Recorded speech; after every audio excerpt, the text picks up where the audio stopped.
जैसे कि आप सभी जानते हैं, सच की हमेशा जीत होती है और हमारी एक छोटी सी प्रयास आप तक बड़ी खबर पहुंचाती है। तो स्वागत करते हैं आप सभी का STS न्यूज़ चैनल पर। आगे बढ़ने से पहले आप इस वीडियो को लाइक और चैनल को सब्सक्राइब जरूर कर ले और साथ में बेल आइकन भी प्रेस कर ले। चलिए बढ़ते हैं खबरों की ओर। और 2022 में होने वाले विधानसभा चुनाव में आप किस पार्टी की सरकार बनाना चाहते हैं, कमेंट सेक्शन में टाइप करके जरूर बताएं। उत्तर प्रदेश में पहले फेज के चुनाव से पहले समाजवादी पार्टी ने भारतीय जनता पार्टी को करारा झटका दिया है। भगवा कैंप से कई बड़े ओबीसी नेता निकलकर सपा के साथ चले गए हैं। बड़ी संख्या में मंत्री और विधायकों के इस्तीफे से क्या बीजेपी को कितना नुकसान होगा और सपा को कितना फायदा, इसका सटीक जवाब तो 10 मार्च को ही मिलेगा। फिलहाल एक और ओपिनियन पोल से कुछ संकेत जरूर मिल रहे हैं। बता दें कि नव भारत की ओर से किए गए साप्ताहिक सर्वे में बताया गया है कि पहले बीजेपी के मुकाबले बीजेपी को कुछ नुकसान और सपा को कुछ फायदा दिख रहा है। सर्वे के नतीजे बताते हैं कि 403 सीटों वाली विधानसभा में बीजेपी को 219 से 245 सीटें मिल सकती है, यानी भारतीय जनता पार्टी आसानी से बहुमत हासिल करती दिख रही है। वहीं सपा को 143 से 154 सीटें मिलने का अनुमान लगाया गया है और बसपा को 8 से 14 सीटें मिल सकती है। कांग्रेस के लिए भी 8 से 14 सीटें की भविष्यवाणी की गई है। विधानसभा चुनाव 2022 नजदीक आते ही चुनावी पारा आसमान पर है। वहीं चुनावी महासमर के बीच राजनीतिक पार्टियों में दल बदल का मौसम चल रहा है। जिला सहकारी बैंक मिर्जापुर सोनभद्र के चेयरमैन व स्वामी प्रसाद मौर्य के बेहद करीबी माने जाने वाले राजेंद्र सिंह पटेल ने भी समाजवादी पार्टी ज्वाइन कर लिया है। योगी कैबिनेट के बाद अब मिर्जापुर में समाजवादी पार्टी ने भाजपा को झटका दिया है। स्वामी प्रसाद के बाद अब राजेंद्र सिंह पटेल ने भी भाजपा का साथ छोड़ दिया है और समाजवादी पार्टी में शामिल हो गए। बता दें कि राजेंद्र सिंह पटेल 12 साल की राजनीति में चौथी पार्टी में शामिल हुए हैं। इससे पहले लोकल दल के विधायक बने थे, फिर बसपा में शामिल हुए। बसपा से मोह भंग होने के बाद भाजपा में आए, अब समाजवादी पार्टी में चले गए। फिलहाल राजेंद्र सिंह पटेल कुर्मियों के अच्छे नेता माने जाते हैं।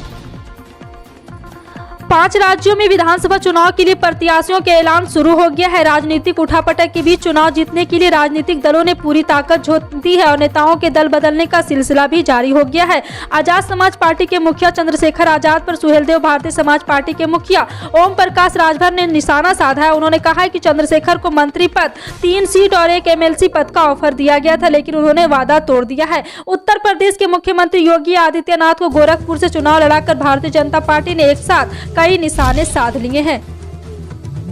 यूपी के मुख्यमंत्री योगी आदित्यनाथ को गोरखपुर से चुनाव लड़ाकर भारतीय जनता पार्टी ने एक साथ कई निशाने साधे।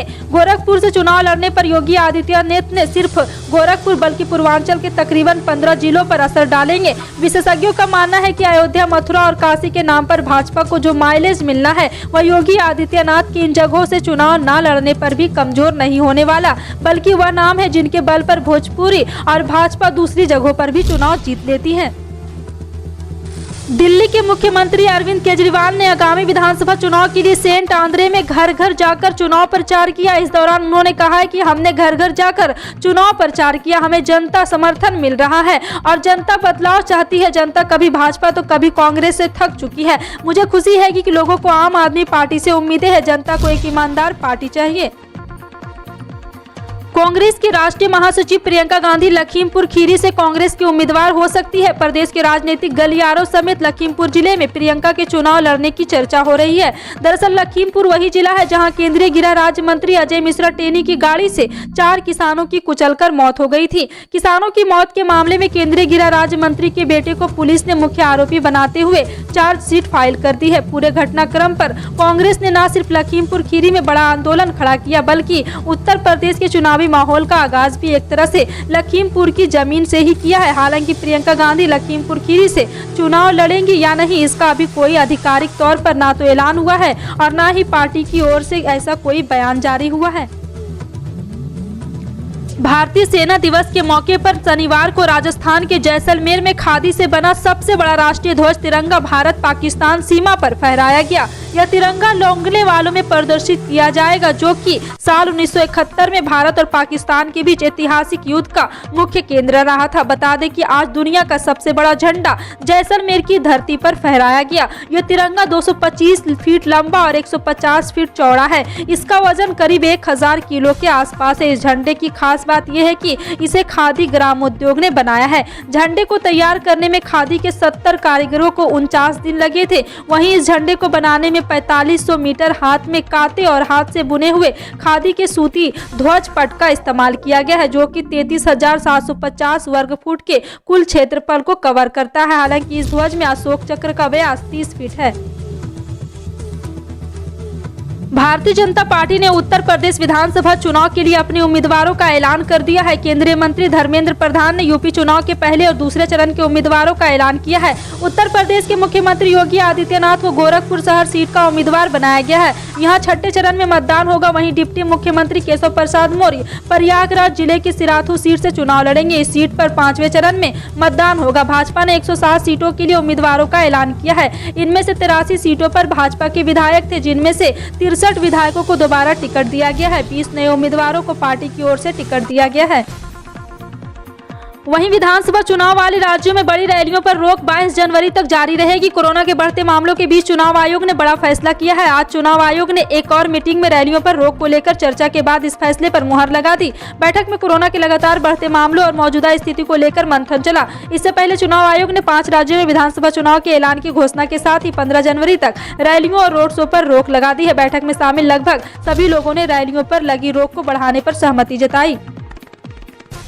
कांग्रेस ने पंजाब विधानसभा चुनाव के लिए शुक्रवार को 86 उम्मीदवारों की अपनी पहली सूची जारी की है, जिसमें मुख्यमंत्री चरणजीत सिंह चन्नी, पार्टी के प्रदेश अध्यक्ष नवजोत सिंह सिद्धू, उप मुख्यमंत्री सुखविंदर रंधावा और ओपी सोनी समेत कई वरिष्ठ नेता के नाम शामिल हैं। पार्टी की ओर से जारी उम्मीदवारों की सूची के अनुसार मुख्यमंत्री चन्नी चमकौर साहिब से एक बार फिर चुनाव लड़ेंगे। सिद्धू अपनी वर्तमान सीट अमृतसर, पूर्व रंधावा अपनी वर्तमान सीट डेरा बाबा नानक और सोनी भी अपनी मौजूदा क्षेत्र अमृतसर मध्य से ही चुनाव लड़ेंगे। उत्तर प्रदेश विधानसभा चुनाव को लेकर भाजपा ने जहां अपने 107 उम्मीदवारों की पहली सूची को जारी किया, वहीं मायावती ने भी पहले चरण के 53 उम्मीदवारों के नामों का ऐलान किया। इसके बाद अब राष्ट्रीय लोकदल ने अपने 7 और उम्मीदवारों की घोषणा की है। जयंत चौधरी के राष्ट्रीय लोकदल इस चुनाव में समाजवादी पार्टी के साथ गठबंधन कर चुनावी मैदान में उतरी है। उत्तराखंड में भड़काऊ भाषण देने वाले वसीम रिजवी उर्फ जितेंद्र नारायण त्यागी के खिलाफ एफआईआर दर्ज की गई थी। उन्हें जितेंद्र नारायण त्यागी को गुरुवार को नारसन बॉर्डर से हरिद्वार आते हुए गिरफ्तार कर लिया गया। हेट स्पीच मामले में जितेंद्र नारायण त्यागी उर्फ वसीम रिजवी की जमानत सीजीएम न्यायालय ने निरस्त कर दी है। बता दें कि हरिद्वार में धर्म संसद में भड़काऊ भाषण देने के आरोप में वसीम रिजवी उर्फ जितेंद्र नारायण त्यागी और अन्य के खिलाफ केस दर्ज किया गया था। उत्तराखंड पुलिस ने ट्वीट कर इस मामले की जानकारी दी। दरअसल आरोप है कि हरिद्वार में आयोजित धर्म संसद में धर्म विशेष के खिलाफ आपत्तिजनक टिप्पणी की गई थी। इसे लेकर काफी विवाद मच गया था। 5 राज्यों में विधानसभा चुनाव से पहले आरएसएस से जुड़ा संगठन मुस्लिम राष्ट्रीय मंच बीजेपी के पक्ष में माहौल बनाने की कोशिश कर रहा है। राष्ट्रीय मुस्लिम मंच ने यूपी में डोर टू डोर जाकर बुकलेट के जरिए बीजेपी में प्रचार करना शुरू कर दिया है। मुस्लिम राष्ट्रीय मंच ने कहा है कि बीजेपी के राज में मुसलमान सबसे सुरक्षित और खुश है। एक पोस्टर जारी कर मुस्लिम राष्ट्रीय मंच ने कहा है कि मुस्लिम भाइयों और बहनों को वोट के सियासी और धार्मिक सौदागरों से सावधान रहना चाहिए। इस पोस्टर के मुसलमानों को नारा दिया गया है, चलो फिर मोदी, योगी और भाजपा के साथ। बता दें कि मुस्लिम राष्ट्रीय मंच मुस्लिमों के बीच काम करता है। संघ नेता इंद्रेश कुमार इस संगठन से जुड़े हैं। इस संगठन ने मुस्लिम महिलाओं को संबोधित करते हुए कहा है कि नरेंद्र मोदी सरकार ने 3 तलाक कानून बनाकर मुस्लिम महिलाओं को आजादी दिलाई। संगठन कहता है कि मुसलमानों ने सबको आजमाया लेकिन पिछड़ापन और धोखा खाया। अब की बार भाजपा सरकार नहीं होनी चाहिए। 3 विवादित कृषि कानून को केंद्र सरकार द्वारा वापस लेने के बाद किसान आंदोलन बेशक खत्म हो गया, लेकिन किसानों की कई समस्याएं अब भी जस की तस बनी हुई है। संयुक्त किसान मोर्चा ने शनिवार को एक बार फिर प्रेस कॉन्फ्रेंस कर केंद्र और राज्य सरकारों पर वादा खिलाफी का आरोप लगाया। एसकेएम ने ऐलान किया है कि आगामी 31 जनवरी को 2022 को देश भर के किसान वादा खिलाफी दिवस के रूप में मनाया जाएगा और इस दौरान जगह जगह पर पीएम नरेंद्र मोदी के पुतले जलाए जाएंगे। एसकेएम ने कहा है कि किसानों से किए गए वादों को अनुसार किसान के खिलाफ दर्ज मुकदमे वापस नहीं ले रहे हैं और मुआवजा भी देने का निर्णय नहीं लिया गया है। जगत गुरु शंकराचार्य स्वामी रामेश्वरम ने महाराज को तालिबान के नाम से धमकी भरा लेटर भेजा गया है। संत को धमकी भरा लेटर मिलने से पुलिस महकमे में हड़कंप मच गया है। आश्रम प्रबंधक ने इस संबंध में कनखल थाने में मुकदमा दर्ज कराया है। DIG SSP doctor Yogendra Singh Rawat ने पूरे मामले की गंभीरता से जांच के निर्देश दिए हैं। कनखल क्षेत्र में श्री जगत गुरु। फिलहाल आपकी इन सभी खबरों पर क्या कहना है कमेंट सेक्शन में टाइप करके जरूर बताएं। पल पल की अपडेट जानने के लिए जुड़े रहें आप अपने NTS न्यूज चैनल से। मिलते हैं अगली बड़ी खबर के साथ, तब तक के लिए जय हिंद।